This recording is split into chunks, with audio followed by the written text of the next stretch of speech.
چلنا، نقل و حمل کا یہ سارا نظام، یہ اللہ کی قدرت کے شہکار، اس سے اللہ ملتا ہے، اللہ کی معرفت ملتی ہے۔ یہ کہتے ہیں کب آئے گا اللہ کا عذاب؟ فرمایا آئے گا، پھر مہلت نہیں ملے گی، پھر مہلت نہیں ملے گی، سور پھونکا جائے گا، پھر سور پھونکا جائے گا، قبروں سے اٹھیں گے اور اللہ کی بارگاہ میں حاضری ہوگی۔ اور وہ دن ایسا ہوگا کہ وہاں مجرم اور فرما بردار، ظالم اور اللہ کا نیک دونوں ایک ساتھ نہیں رہیں گے۔ دنیا میں اللہ کو سب کو کھلاتا پلاتا پہناتا ہے، لیکن کل قیامت میں ایسا نہیں ہوگا۔ مجرموں کی صفیں الگ ہوں گی، اللہ کے نیک اور فرما برداروں کی صفیں الگ ہوں گی، اور یہ اعلان ہوگا وَامْتَازُوا الْيَوْمَ أَيُّهَا الْمُجْرِمُونَ، اے مجرموں آج الگ ہو جاؤ۔ دنیا تو یہ سارا نظام خلط ملط ہوتا ہے، نیک آدمی بھی مرتا ہے، ساری زندگی لقمہ حلال چن چن کے کھانے والا جب مرتا ہے، اور ایک ساری زندگی سود کھا کے مرتا ہے، دونوں مرتے ہیں لوگ، دونوں کے لیے کل خانیاں کر لیتے ہیں، دونوں کے لیے جنازے پڑھ لیتے ہیں، لوگوں کو اندازہ نہیں ان کا انجام اور موت کیسی ہوئی۔ اور یہاں تو دھوکہ ہو سکتا ہے، وہاں دھوکہ نہیں ہوگا، وہاں مجرم الگ ہوں گے، نمازی بے نمازی، حلال حرام کھانے والے، با حیا بے حیا، یہاں تو ملے جلے سب کو اللہ دے رہا ہے، وہاں ایسا نہیں ہوگا، وہاں صفیں الگ الگ ہو جائیں گی۔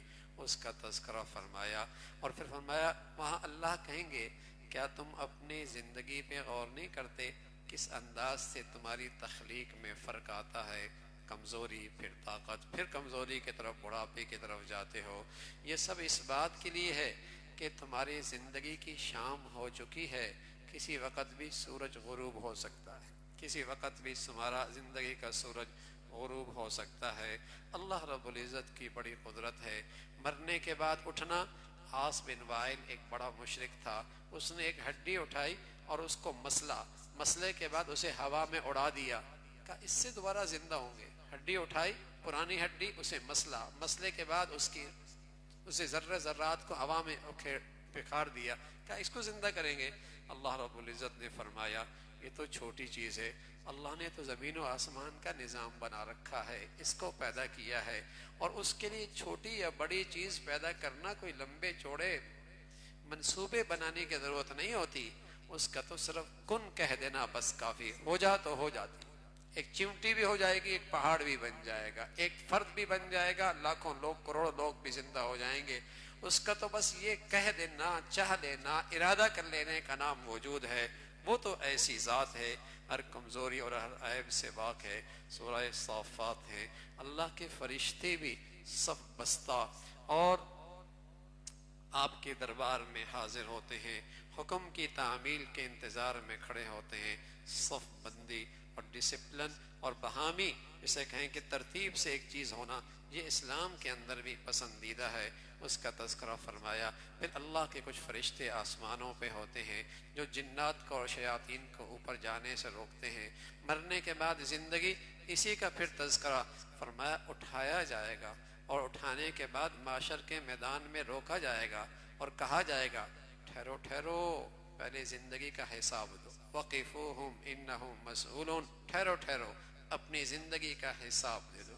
اللہ کے نبی نے اس کی وضاحت فرمائی، فرمایا وہ کیسے ٹھہریں گے اور کیا سوال ہوں گے؟ سوال ہوگا جوانی کہاں پرانی کی، زندگی کہاں گزاری، مال کہاں سے کمایا، مال خرچ کہاں کیا، اور جو جانتے تھے عمل کیا کیا۔ یہ سوال تو ہر شخص سے اٹھنا ہے، پاؤں اپنی جگہ سے ہلے گا نہیں۔ وقفوہم انہم ٹھہرو ٹھہرو، پہلے حساب دے دو اور پہلے اپنی زندگی کا نقشہ پیش کرو، سارا حساب ہوگا۔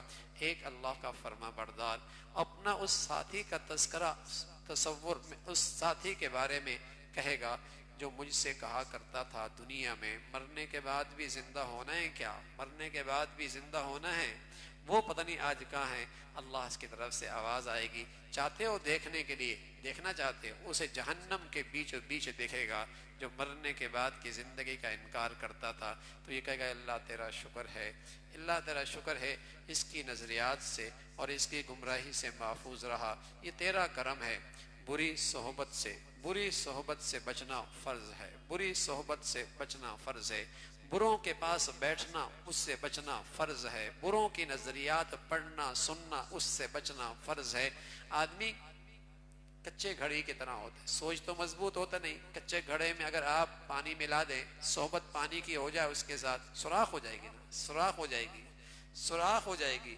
تو اپنی سوچ تو ہے نہیں، ٹیچر بے دین ہے، استاد بے دین ہے، جہاں بیٹھا ہے وہ بے دین ہے، اس نے اس بچے کی نظریات میں دینی سوچ میں سوراخ ڈال دی، شک ڈال دیا اسلام کے بارے میں، دین کے فرائض کے بارے میں شک ڈال دیا، اسلام کی تعلیمات کے بارے میں شک ڈال دیا، اس لیے کہ تھا ہی کچا، غلط صحبت ملی، سوراخ ہو گئی سوچ میں، فکر میں، نظریات میں۔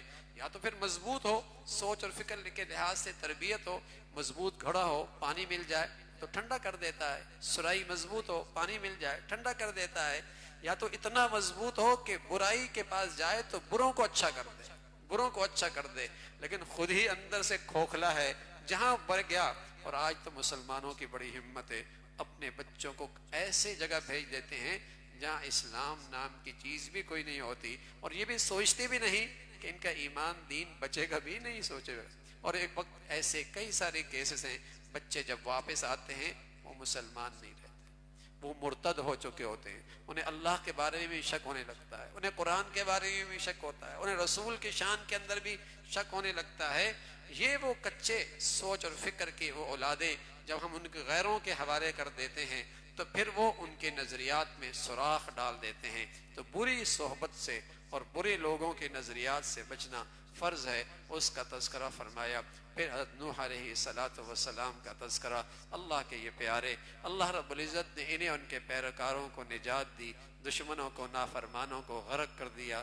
پھر حضرت ابراہیم علیہ السلام کا تذکرہ، وہی قوم بت پرست، بس اوقات دلائل سے جب کوئی آدمی نہیں سمجھتا نا تو پھر اسے الزامی دلائل دی جاتے ہیں، اور الزامی انداز یہ ہوتا ہے کہ میاں یوں تو سمجھتے نہیں، یہ تو ہاتھ میں کلہاڑا لیا، بتوں کو توڑ دیا، کہا ان سے پوچھو۔ اب یہ حاجت روا مشکل کشا ہوتے تو اپنی تو حفاظت کرتے، اور جو اپنی نہیں کر سکتے وہ تمہاری کیا حاجت روائی اور مشکل کشائی کریں گے۔ پھر حضرت ابراہیم علیہ السلام کے ایک غیر معمولی امتحان اور آزمائش، بہت ہی غیر معمولی، بیٹا اتنا بڑا ہو گیا، انگلی پکڑ کے باپ کے ساتھ چلنے لگا۔ یہی وہ عمر ہوتی ہے جس میں بچے کی سب سے زیادہ باپ کے اندر کشش ہوتی ہے، بہت چھوٹا ہوتا ہے تب بھی باپ دور دور رہتا ہے، بڑا ہو جائے تو بڑے کے مقابلے میں چھوٹے کی طرف طبیعت زیادہ جاتی ہے۔ تو یہی وقت ہوتا ہے جب انگلی پکڑ کے ساتھ چلنے لگ جائے، چھلانگیں گودوں میں لگا رہا ہو، چھلانگ گود میں لگا رہا ہو، کندھے پہ چڑھ رہا ہو، یہی اس کی عمر ہوتی ہے جہاں بہت زیادہ طبیعت اس کے ساتھ مائل ہوتی ہے، دل میں محبت ہوتی ہے۔ اسماعیل علیہ السلام سالہ سال دعاؤں کے بعد جب یہ بیٹا ملا، اس قابل ہوا کہ انگلی پڑھ کے ابا کے ساتھ چل پڑے، اللہ نے ایک بڑا امتحان ڈال دیا، فرمایا ابراہیم اس کو اپنے ہاتھوں سے ذبح کر دو۔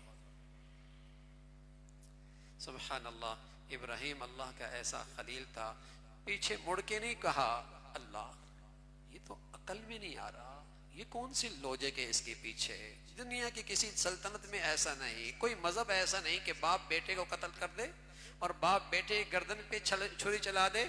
یہ سوال نہیں کیا ابراہیم علیہ السلام نے، فرمایا اللہ تیرا حکم ہے تو حاضر، اور اس کے لیے تیار ہو گئے۔ اور بیٹا اسماعیل کی بھی کیا شان ہے، ان سے پوچھا بیٹے اللہ کا یہ حکم آیا ہے کیا خیال ہے؟ بیٹا بھی اسماعیل ہیں، فرمایا ابا جان اللہ کا حکم ہے نا، تعمیل میں دیر نہ کیجیے، سبحان اللہ، تعمیل میں دیر نہ کیجیے، تاخیر نہ کیجیے حکم کی تعمیل میں۔ باپ گردن پہ چھری چلانے کے لیے تیار ہے، بیٹا ذبح ہونے کے لیے تیار ہے، کیا ہے؟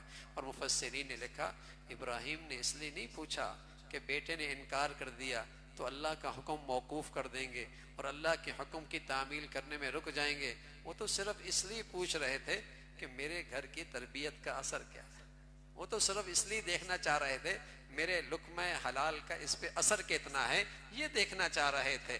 اللہ کے حکم کی تعمیل تو ہر حال میں کرنی تھی، لیکن یہاں تو ابراہیم بھی ذبح کرنے کے لیے تیار ہے اور اسماعیل بھی ذبح ہونے کے لیے تیار ہے۔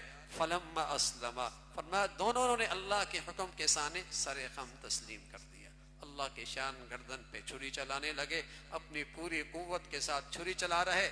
چھری ذبح نہیں کر رہے. بیٹا کہنے لگا ابا شاید آپ کا چہرہ آپ کی آنکھیں میرے چہرے پہ پڑ رہی ہیں, مجھے آپ پیشانی کے بل لٹائیے تاکہ چہرے پہ نظر نہ پڑے, شاید یہ شفقت پیار یہ رکاوٹ نہ بن جائے اللہ کے حکم کی تعمیل میں, آپ ایسا کیجئے اور اس انداز سے آپ مجھے ذبح کیجئے.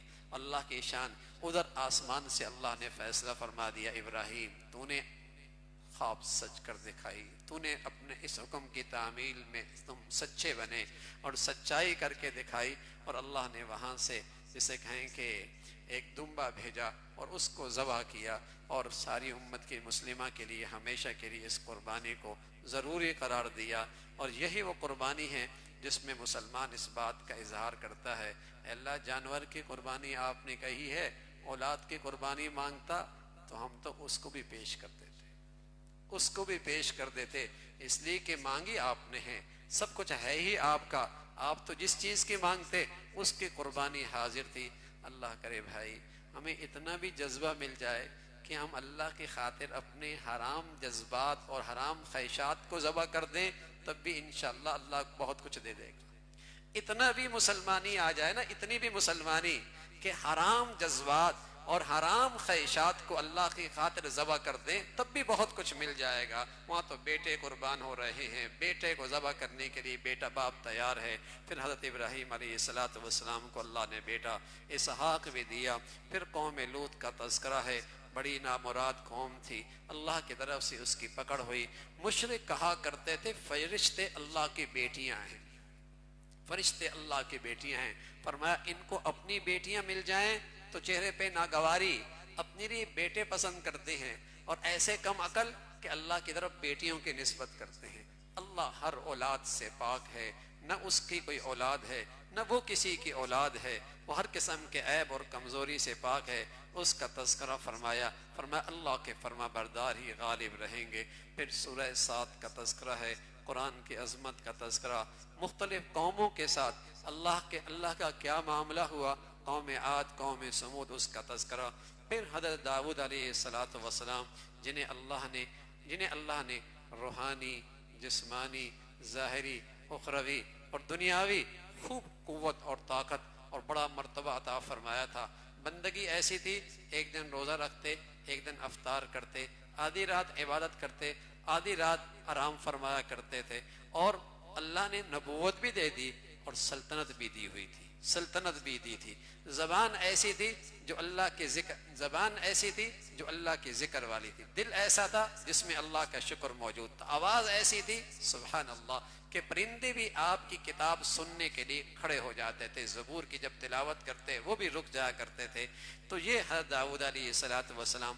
لیکن ان تمام تر کمالات اور خوبیوں کے باوجود عاجزی انتہا درجے کی, تواضع انتہا درجے کی تھی, اللہ کے سامنے رجوع انتہا درجے کا تھا. یہی تو بندگی ہے.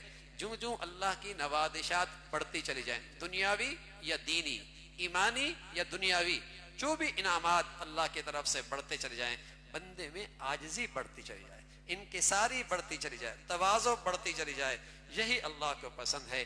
اسی طرح حال آپ کے بیٹے حضرت سلیمان کا بھی تھا, جن کو اللہ نے غیر معمولی سلطنت دی, ہوائیں مسخر, جنات مسخر اور شاندار حکومت, لیکن عاجزی انکساری, ہر لمحے اللہ کی فرما برداری اور اطاعت اور اس ذات کی طرف رجوع, اس کا تذکرہ.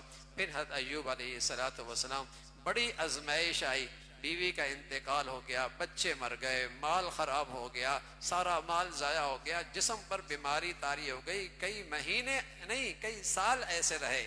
لیکن اللہ کہتا ہے میرا ایوب بندہ بڑا اچھا ہے, اس نے میرا در نہیں چھوڑا, اس نے اپنی روایت نہیں چھوڑی, نہ صبر چھوڑا نہ شکر چھوڑا, نہ صبر چھوڑا نہ شکر چھوڑا, اس نے اپنی روایت نہیں چھوڑی, یہ میری طرف رجوع کرتا رہا, میری فرما برداری پہ رہا, میری چوکٹ پہ رہا.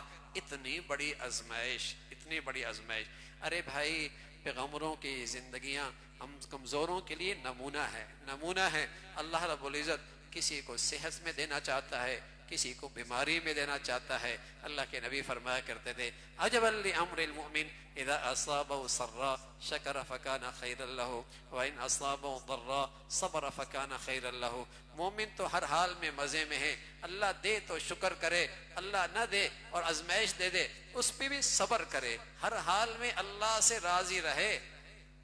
تو اس کا بزنس چل رہا ہے، اس کی تجارت چل رہی ہے، اس کی کمائی ہو رہی ہے، اس لیے کہ یہ دنیا تو کمائی کی جگہ ہے، مزے تو جنت میں ہے، زندگی تو وہ ہے۔ اب کمائی چاہے بیماری میں ہو، چاہے صحت میں ہو، نعمتوں میں ہو یا آزمائش میں ہو، کمائی ہونی چاہیے، بس کمائی ہونی چاہیے، چاہے صبر سے ہو چاہے شکر سے ہو۔ لیکن ہم غریب کمزور لوگ ہیں، اللہ سے کہتے ہیں اے اللہ عافیت کی زندگی دے، عافیت کی زندگی دے دے۔ عافیت ہمیشہ اللہ سے مانگتے رہنا چاہیے۔ پھر انبیاء علیہ الصلوۃ والسلام کا تذکرہ ہے اور سارے اللہ کے پیارے اور مقرب، پھر جنت اور اہل جنت کے مزے اور وہاں بہامی اللہ کی نعمتوں کے اندر لطف اندوز ہونا، اور پھر جہنمیوں کا تذکرہ، پھر حضرت آدم علیہ الصلوۃ والسلام کی پیدائش، اور پھر مسجود ملائکہ شیطان کا انکار کرنا، اس کا تذکرہ فرمایا۔ پھر فرمایا جو اللہ شیطان کے پیروکار ہوں گے جہنم بھی تو اللہ نے بھرنی ہے، جہنم انہی سے بھری جائے گی۔ پھر سورہ زمر ہے، قرآن کی عظمت کا تذکرہ ہے۔ فرمایا اللہ تو خالص عبادت کرتا ہے، ملاوٹ نہیں، ریا نہیں، نام و نمود نہیں، اللہ تو خالص عبادت کرتا ہے، جو خالص اللہ کی خاطر، جو خالص اللہ کے لیے ہو، خلوص کے ساتھ ہو۔ اور بھائی خلوص سے کی عبادت کوئی چھوٹی نہیں ہوتی، اور خلوص سے کی عبادت کوئی تھوڑی نہیں ہوتی، بس اس کے اندر اخلاص ہو تو وہ بہت بڑھیا ہے اور بہت وزنیہ ہے۔ پھر اللہ رب العزت نے فرمایا ان اعمال کا انعام آخرت میں ملے گا، اور مرنے کے بعد کی زندگی پھر انسان پر مختلف ادوار، نطفہ اور پھر گوشت اور پھر ہڈی اور پھر اس کا ڈھانچہ اور پھر اس کے اندر روح، یہ سارے ادوار، اور پھر بڑھاپا، اس کا تذکرہ فرمایا۔ فرمایا یہ انسان کی کمزوری ہے، آزمائش آ جائے اللہ کو پکارتا ہے، خوشحالی آ جائے اللہ کو بھول جاتا ہے، آزمائش آ جائے اللہ کو پکارتا ہے، ذرا سے حالات ٹھیک ہو جائیں اللہ کو بھول جاتا ہے، اس کا تذکرہ فرمایا۔ قرآن کے پیروکار اور قرآن کی بات سننے والے اور اس پر عمل کرنے والے حقیقت میں عقل مند لوگ یہی ہیں، حقیقت میں عقل مند لوگ وہی ہیں۔ فرمایا جن کے لیے اللہ رب العزت ہدایت کا فیصلہ فرما دیتے ہیں، اللہ ان کے سینہ کھول دیتا ہے، سینہ کھول دیتا ہے، یعنی اس کے لیے اللہ کے ہر حکم کی تعمیل آسان ہو جاتی ہے۔ حضور علیہ الصلوۃ والسلام سے پوچھا گیا یا اللہ سینہ کھل گیا، تو فرمایا ہاں اندر نور داخل ہو جاتا ہے، اندر ایک نور داخل ہوتا ہے۔ پوچھا گیا یا رسول اللہ ہدایت کا نور سینے میں داخل ہو جائے اس کی کوئی علامت؟ آپ نے 3 علامات بتائیں۔ فرمایا اس کی 3 علامات ہیں، التجافی عن دار الغرور والانابۃ الی دار الخلود والاستعداد للموت قبل نزول۔ فرمایا یہ 3 علامت ہیں کہ اللہ نے اسے ہدایت کا نور نصیب فرما دیا۔ التجافی عن دار الغرور، اس دھوکے کے گھر کی محبت دل سے نکل گئی، اس دھوکے کے گھر سے گھر کی محبت دل سے نکل گئی۔ یہ مطلب نہیں ہے کہ کھانا نہیں، پینا نہیں، سب کچھ کرنا۔ ارے بھائی ضرورت کی چیز تو آپ گھر میں کیا رکھتے ہیں؟ قضاء حاجت کی جگہ بھی رکھتے ہیں نا، لیکن ظاہر ہے وہ گھر کی ترجیح والی چیز نہیں ہوتی کہ آدمی وہاں انجوائے کرے اور وہاں مزے کرے، ہاں وہاں آرام کرے، وہ ایک ضرورت کی درجہ ہے۔ دنیا آدمی ایمان والا ضرورت کے درجے میں استعمال کرتا ہے، دل میں اس کی محبت نہیں ہے۔ التجافی عن دار الغرور والانابۃ الی دار الخلود۔ اور جو گھر ہے نا بھائی، آدمی کا گھر بن رہا ہو اور گلشن میں کرائے پہ رہ رہا ہو اور ڈیفنس میں اپنی کوٹھی بن رہی ہو، بتائیے بھائی نیا اے سی کہاں لگاتا ہے، اور نیا فرنیچر کہاں لے کے آتا ہے، اور نیا قالین کہاں لے کے آتا ہے؟ جس گھر سے مالک نے نوٹس دے دیا وہاں، یا جو گھر بن رہا ہے وہاں۔ تو فرما اسی طرح جب ہدایت کا نور آ جاتا ہے تو یہ بات سمجھ میں آ جاتی ہے، یہاں تو نوٹس آ چکے ہیں، ابا چلے گئے، دادا چلے گئے، نانا چلے گئے، یہ سارے نوٹس آ گئے ہیں، اور وہاں کی تیاری کرو جو وہاں محل بن رہا ہے۔ الذین یرثون الفردوس هم فیہا خالدون، تمہارا گھر وہ ہے جہاں تم ہمیشہ رہو گے۔ تو فرمایا ہدایت کا جب نور آتا ہے دنیا کی محبت دل سے نکل جاتی ہے اور اس گھر کی فکر اور تیاری شروع ہو جاتی ہے۔ والاستعداد للموت قبل نزول، اور مرنے سے پہلے اس کی تیاری کرنا شروع کر دے۔ اللہ ہمیں بھی نصیب فرما دے، اللہ ہمیں بھی نصیب فرما دے۔ میرے عزیزو دنیا کمانا برا نہیں، دنیا میں اچھا کھانا برا نہیں، دنیا میں اچھا پہننا برا نہیں، لیکن خدا کے لیے یہ سب کچھ آخرت کے لیے کرو، ان ساری نعمتوں سے آخرت سنوارو، پھر سب چیزیں مبارک ہیں۔ اور اسے فراموش کر کے دنیا اکٹھی کر لی تو وبال بنایا، مصیبت بنائی، عذاب بنایا، کوئی نعمت پھر نعمت نہیں ہے۔ تو اس زندگی کو سامنے رکھ کر فرمایا جن کو میں شرح صدر دیتا ہوں، جن کے اندر ہدایت آتے ہیں، ان کے لیے اللہ کے ہر حکم کی تعمیل آسان ہو جاتی ہے، اس کا تذکرہ فرمایا۔ پھر فرمایا شرک اور توحید میں فرق ایسا ہی ہے، موحد ایک خدا کو راضی کرتا ہے، مشرک کے معبود بہت ہوتے ہیں، کس کس کو راضی کرے گا اور کس کس کو خوش کرے گا؟ ایک خدا کو راضی کرنا آسان ہے بھائی، اور جس نے بہت سارے خدا بنائے ہوئی ہیں کتنا الجھے گا اور کتنی پریشانی ہوگی۔ فرمایا ایک غلام ہو اور اس کے مالک بہت سارے ہوں اور سبھی بد مزاج ہوں، ایک بلاتا ہے، ایک بٹھاتا ہے، ایک کھڑا کرتا ہے، ایک سلانے کے لیے کہتا ہے، بتائیے اس غلام کا کیا حال ہوگا جس کے بہت سارے مالک ہیں، سبھی بد مزاج ہیں، تو بتائیے وہ کتنا پریشان اور بے چین ہوگا۔ اور ایک غلام وہ ہے جس کا ایک مالک ہے، ایک ہی مالک ہے اور وہ بھی سمجھدار ہے، تو بتائیے وہ کتنا اطمینان میں ہوگا۔ تو فرمایا اسی طرح مشرک کے بہت سارے خدا ہیں، بہت سارے خدا ہیں، بے چینی رہتا ہے، اور موحد اور توحید پرست اس کے لیے ایک اللہ کو راضی کرنا ہے، وہ آسان ہے، اس کا تذکرہ فرمایا۔ فرمایا آپ بھی ہمارے پاس آئیں گے، موت آپ پہ بھی آئے گی، ان پر بھی آئے گی، پھر ہماری بارگاہ میں ساری زندگی کا تذکرہ ہمارے سامنے ہوگا اور حساب ہوگا اور فیصلہ ہوگا۔ اللہ بھائی عمل کی توفیق نصیب فرما دے۔ سبحانک اللہم بحمدک، نشہد ان لا الہ الا اللہ، نستغفرک ونتوب الیک۔ اعتکاف والے ساتھی انشاءاللہ ٹھیک 12 بجے ممبر کے قریب تشریف لے آئے۔